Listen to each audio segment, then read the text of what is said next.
Are there any senators wishing to vote or to change their votes? If not, on this vote, the yeas are 57, the nays are 41. 3/5 of the senators duly chosen and sworn not having voted in the affirmative, the motion is not agreed to. Upon reconsideration.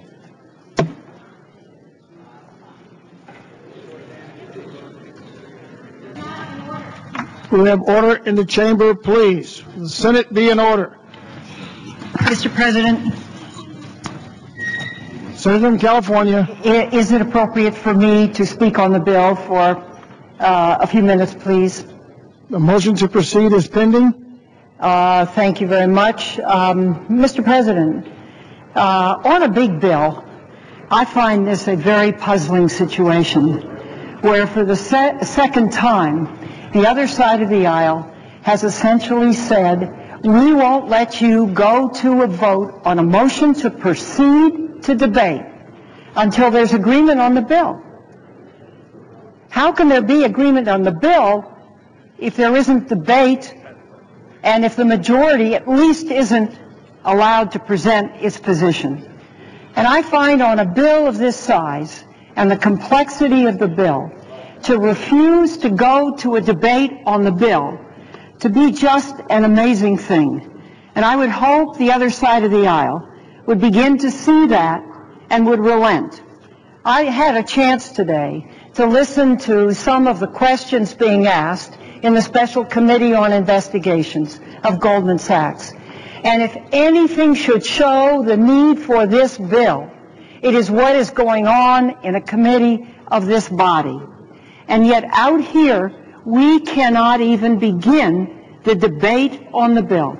We cannot hear from the chairman of the committee. We cannot hear from the ranking member. We cannot understand both points of view. We are prevented essentially for debating one of the most important bills this Congress will pass. So I wanted to come to the floor today to say that, and also to speak in support of the derivatives position put forward on Monday by Chairman Lincoln and Chairman Dodd as part of the financial and commodities market reform package. I think it's fair to say that I have long advocated for more aggressive regulation of derivatives, which in the main are very complex financial instruments, exempted from federal oversight through loopholes in the Commodities Market Modernization Act of 2000. In other words, prior to the year 2000, we could regulate these. After the year 2000, they floated free, non-transparent, no audit trail, no anti-fraud, no anti-manipulation oversight whatsoever.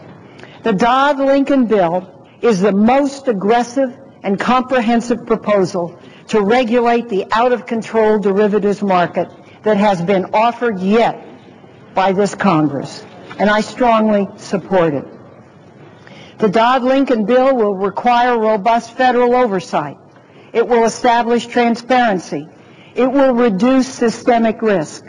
I believe this bill is the best chance to tackle these unregulated markets that were responsible for bringing down Enron, AIG, Lehman Brothers, with terrible repercussions for the American economy and millions of hardworking families.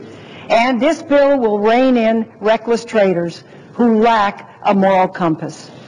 Today, there is nothing more important than restoring faith in the American economy, and we cannot do it without this bill. To do that, we have to restore America's faith in our ability to take strong corrective action against the bad actors that perpetrated this crisis. Yes, this is our moment to act, and yet we cannot. The other side of the aisle will not let it happen. Derivatives were exempted, as I say, from regulation in the Commodities Futures Modernization Act of 2000. That law created massive regulatory loopholes, like the Enron loophole, which prohibited the Commodities Futures Trading Commission for overseeing electronic exchanges. The London loophole, which allowed for unregulated trading of United States commodities on overseas exchanges. and the swaps loophole, which allowed for unregulated bilateral trades through brokers, swap dealers, and direct party-to-party negotiations. Together, these loopholes have been responsible for some of our nation's worst economic crises.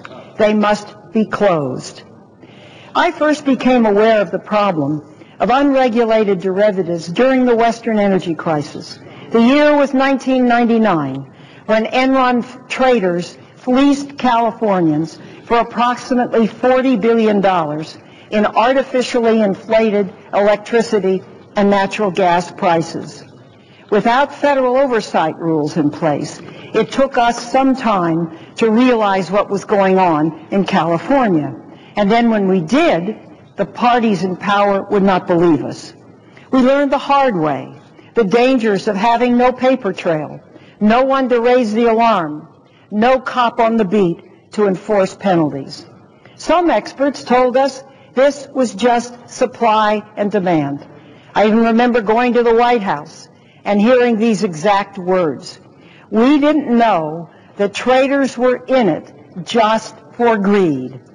That's why I will never forget the day Senator Cantwell, another longtime champion for derivatives reform, handed me a copy of the taped conversations between Enron traders.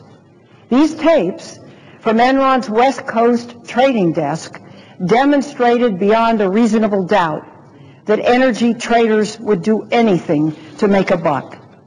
When a forest fire shut down a major transmission line into California, cutting power supplies and raising prices, Enron energy traders celebrated. Here's a quote: "Burn, baby, burn. That's a beautiful thing," a trader sang about the massive fire which threatened homes and lives.